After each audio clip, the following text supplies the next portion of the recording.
আসসালামু আলাইকুম। আশা করি সবাই খুব ভালো আছেন। তো আজকে একটা ইম্পর্টেন্ট আর গুরুত্বপূর্ণ টপিক নিয়ে কথা বলবো, যেটা সবাই আপনারা চেয়েছিলেন ওই টপিক নিয়ে কথা বলার জন্য। সে টপিকটা হচ্ছে যে একজন স্টুডেন্টের মানে মান্থলি ইনকাম যেটা করে সে টাকা দিয়ে তার টিউশন ফিস পরিশোধ করতে পারবে কি না, এই টপিক নিয়ে আমি আজকে কথা বলবো। আর আমার সাথে আজকে আমার হাজব্যান্ডও আছে, সেও এই টপিক নিয়ে কথা বলবে তার অভিজ্ঞতা থেকে, কারণ সে উবার করে। সো উবারের ছেলেপেলেরা কিভাবে কি রকম করছে, কেমন স্ট্রাগল করছে বা কিভাবে আর্ন করছে, সেই টপিক নিয়ে আসলে আজকে মূলত এই কথাগুলো আপনাদের সামনে তুলে ধরবো। এখন টিউশন ফি দিতে পারবেন কিনা বাকি সব খরচ মেনটেন করার পর সেটা জানার জন্য বুঝতে হবে যে একটা স্টুডেন্ট অ্যাকচুয়ালি কত টাকা এখানে লিগালি আর্ন করতে পারে। লিগালি বলতে আমি বোঝাচ্ছি একটা স্টুডেন্টদের যে লিগালি ওয়ার্ক পারমিট থাকে, ওয়ার্কিং আওয়ার থাকে 24 hour in a week. So এই 24 আওয়ার যদি আপনি ফুল শিফট করেন তাইলে আপনি কত টাকা আর্ন করতে পারবেন। লাইক এখানে বিভিন্ন জনের স্যালারি রেট বিভিন্ন, লাইক 24 থেকে টিএফএন শুরু হয়, এটা হায়ারে যায়, লোয়ার আসে না, অনেক উপরে যেতে পারে, লাইক 50-60 যেতে পারে, বাট ওগুলা এক্সপেকটেশন রাখা উচিত না, ঠিক আছে। সো আমি যদি একটা এভারেজ স্যালারি 30, এই 30 স্যালারির একটা জব স্টুডেন্টদের পাওয়া অনেক কঠিন। এখানে অনেক কঠিন জব পায়, বেশিরভাগ স্টুডেন্টরা আরও কম্পিউটার স্যালারি জব করে। আচ্ছা, আমি একটা এভারেজ স্যালারি 30 ধরে একটা হিসাব করি। যদি আপনি উইকলি $30 জব করেন পার আওয়ার এবং 24 ঘন্টা জব করেন, তাইলে আফটার ট্যাক্স আপনি কত টাকা পাইতে পারেন? $700 ইন উইক। একটু কম বেশি হইতে পারে, বাট এরকমই হয়। $700 এক উইকে যদি হয়, মান্থলি আপনি হিসেব করেন $2800, তাই তো। $2800 মধ্যে আপনি ধরেন আপনার বাসা ভাড়া লাগবে, যদি আপনি শেয়ার্ডে না থাকেন, লাইক আপনি যদি এক রুমে একাই থাকেন, তাইলে লাগবে 600 থেকে 800 টাকার মধ্যে। এরিয়া ভেদে বিভিন্ন, এর চাইতে বেশি হয়, আমি একটা এভারেজে বললাম 600 থেকে 800। সো আপনি ধরেন এই টাকাটা বাসা ভাড়া দিলেন, তারপর আপনার গ্রোসারি খরচ আছে ধরেন $200 থেকে $300, তারপরে আপনার ট্রান্সপোর্ট কস্ট এবং মোবাইল বিল সহ এগুলো বিল আরও থাকে। ধরেন আপনি টোটাল সব সহ দিলেন 1200 টাকা আপনার খরচ গেল মান্থলি। সো 2800 টাকার মধ্যে 1200 টাকার যখন জায়গাও থাকে 1400, মেবি 1400 না 1600, যাই হোক, এই টাকা 1400-1600 6 মাস পর সেমিস্টার। আমি এখন হিসাব করে দিই, আপনি যদি 1600 টাকা সেভিংস করতে পারেন মাসে, $1600 সরি, টাকা না, তাইলে 6 মাস পর সেমিস্টার ফি। তো 6 মাসে কত সেভিংস করতে পারেন? 6 মাসে 9600। ধরলাম আপনি $10,000 সেভিংস করে নিয়েছেন, ঠিক আছে। $10,000 আপনার সেমিস্টার ফি যদি এখন $10,000 উপরে হয়, লাইক নর্মালি $10,000 কোনো ইউনিভার্সিটি, এখন যেটা বলছিলাম, তো $10,000 আপনি 6 মাসে সেভিংস করে নিলেন। অ্যাকচুয়ালি এখানে যেটা সত্যি কথা, 6 মাসে $10,000 সেভিংস করাটা অনেক টাফ হয়ে যায়। আমি তো পোলাপাইনদের দেখতেছি, ইভেন আমি নিজেও জব করি, আরও পোলাপাইন জব করে। এখানে জব পাওয়াটাই কঠিন ভাই। 30 স্যালারি রেটের একটা জব পাইতে হলে আপনার অবস্থা খারাপ হয়ে যাবে। স্ট্রং রেফারেন্স ছাড়া ধরেন আপনি পাবেন না, মানে আপনি ধরে নেন পাবেনই না। তো বেশিরভাগ পোলাপাইন এখানে উবার করে।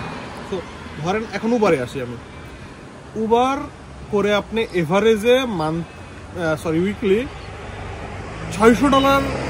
এখন যে উবার পরিস্থিতি, আমি উবার করি এই জন্য আমি জানি, এখন যে পরিস্থিতি আপনি $600 টাচ করা না অনেক কঠিন হয়ে যাবে। তো আপনি যদি উবারে থাকেন তাইলে আপনার ইনকামটা আরও কমে যাবে আসে। ধরেন আপনি 6 মাসে তখন সেভ করতে পারবেন $8,000। তো $8,000 তো কোনো ইউনিভার্সিটি টিউশন ফি না। হ্যাঁ, এটা হয়। তো অনেকে ইনস্টিটিউটে ভর্তি হয়েছে আইসা, লাইক তাদের টিউশন ফি 8 থেকে 9,000-এর মধ্যে, তখন আপনি হয়তো কভার করতে পারবেন। হ্যাঁ, এটাও সত্যি যে আমি যাদের দেখতেছি তারা উবার করে টিউশন ফি দিতেছে। তবে এটাও কিন্তু সত্য যে আমার কিছু পরিচিত ভাই ব্রাদার আছে যারা উবার করে তাদের টিউশন ফি দিচ্ছে, কিন্তু ডিপেন্ডস করে পুরোটা আপনাদের উপরে, আপনাদের কস্টিংটা কেমন। সো আপনার কস্টিং যদি আপনি মিনিমাইজ করে চলতে পারেন তাইলে পসিবল। যদিও বলছিলাম উবার করেও অনেকে টিউশন ফি দিছে, তবে তারা ইনস্টিটিউটে ভর্তি হয়েছে, তাদের টিউশন ফি $8,000 থেকে $9,000। ইউনিভার্সিটিতে পরে যাদের টিউশন ফি 13,000-এর উপরে, 13, 14, 15, 16, 17,000, তাদের দেওয়া আসলেই টাফ। এবং হ্যাঁ, আমার একটা ইন্ডিয়ান কলিগ ছিল, সে একটা টিএফএন জব করে তার 16,000-এর মতো টিউশন ফি সে পেইড করে, কিন্তু তার কস্টই নাই, তার কস্ট একদম মিনিমাইজ। সে কীভাবে কস্ট কস্টিংটা সেভ করছে সেটা আমি জানি, বাট এখানে বলার দরকার নাই।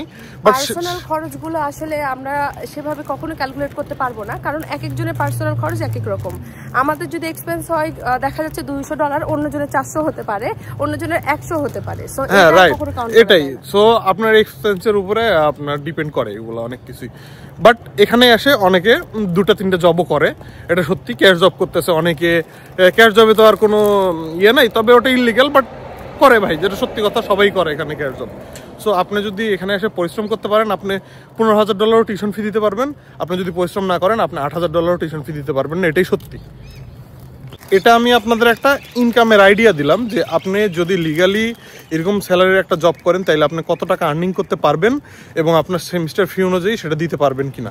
তারপরও বললাম না, আপনার খরচের উপরে অনেক কিছু ডিপেন্ড করে। এখানে আপনি এসে এখানে একটা দামি জুতা কিনবেন, দামি জামা কিনবেন, ঘুরবেন ফিরবেন, ফ্রেন্ডদের সাথে আড্ডাটা দিবেন, সেক্ষেত্রে এখানে অনেক কস্টিং চলে যায়।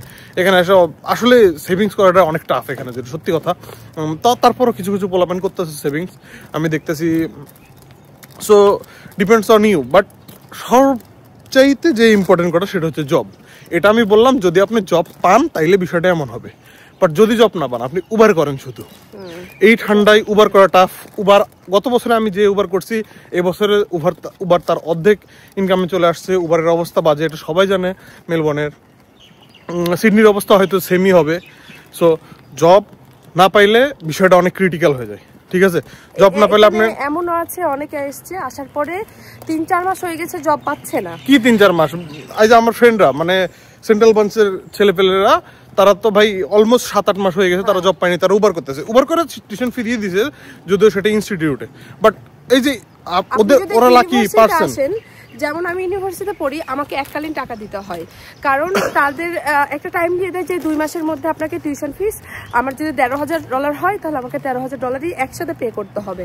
আর যদি যারা ইনস্টিটিউটে আছে তাদের টিউশন ফিস ইনস্টলমেন্টে দেওয়ার সুযোগ করে দেয়, যে আপনি 2 থেকে 3টা ইনস্টলমেন্ট, 3টা তো যায় না, 2টা ইনস্টলমেন্টে আপনি টাকা দিতে পারবেন। আবার কিছু কিছু ইনস্টিটিউট থাকে যে মান্থলি বেসে টাকা দিতে পারে। বাট এখন মেলবোর্নে জব ক্রাইসিস চলতেছে, এটা সবাই জানে। সো জব পাওয়ার উপরে অনেক কিছু ডিপেন্ড করে ভাই, এটা সত্যি কথা। আর যে 6 মাস বলতেছি না, 6 মাস পর পর অ্যাকচুয়ালি তো টিউশন ফি দিতে হয় না, আপনার 6 মাসের আরো আগে টিউশন ফি দিতে হয়। দেখা যাচ্ছে 3 মাস 4 মাস পরে আপনার টিউশন ফি দিতে হচ্ছে, ঠিক আছে? যেমন আমার সেকেন্ড সেমিস্টার শুরু হবে, ক্লাস শুরু হবে আমার জুলাইয়ের 20 পর, বাট আমাকে টিউশন ফিস পে করতে হবে। আমি শুধু টাইম পেয়েছি 1.5 মাস টাইম। এই 1.5 মাসের মধ্যে আমাকে টিউশন ফিস পে করার সময় দিয়েছে আগস্টের 2 তারিখ।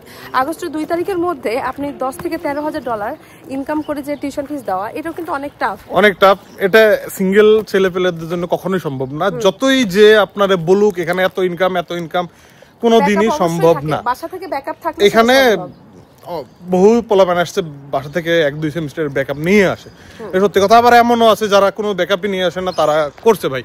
সেটা ডিপেন্ড করে আপনার উপরে, আপনি কিভাবে ইনকাম করতেছেন, আপনি কোথায় জব করতেছেন। ওভারঅল কথা হচ্ছে আপনাদের একটা এস্টিমেট দিয়ে দিয়েছি আমরা 2 জন মিলে, যে কোনটা কত টাকা খরচ হবে না হবে, কিভাবে কি করলে আপনার সেভিংস হবে, কিভাবে কি করলে আপনার এক্সপেন্স কমানো যাবে, বাড়ানো যাবে। তো এগুলো যাই হোক আমি তানভীরও বলে দিয়েছে আপনাদেরকে সব কিছু ইন ডিটেলসে। আর আপনাদের যদি বুঝতে কোনো কিছু অসুবিধা হয় অবশ্যই কমেন্ট বক্স তো ওপেন আছে, আপনারা কমেন্ট করতে পারেন। আর আমার একটা প্রিভিয়াস পোস্ট আছে, যে আমার যে প্রিভিয়াস পোস্ট আছে সেই পোস্টে কিন্তু আমি আমার পেজে লিঙ্কটা মেনশন করে দিয়েছি, কারণ ওই পেজ লিঙ্কে গেলে আপনারা ইজিলি আমাকে মেসেজ করতে পারবেন। সো ওখানে যে আপনারা মেসেজ করবেন আমি আপনাদেরকে রিপ্লাই দিয়ে দিব ওই জায়গাতে। তো যাই হোক, এখানে আমাদের ভিডিওটা শেষ করছি। আশা করি সবাই ভালো থাকবেন আর আমাদের চ্যানেলটাকে সাবস্ক্রাইব করে দেবেন। থ্যাংক ইউ, আল্লাহ হাফেজ।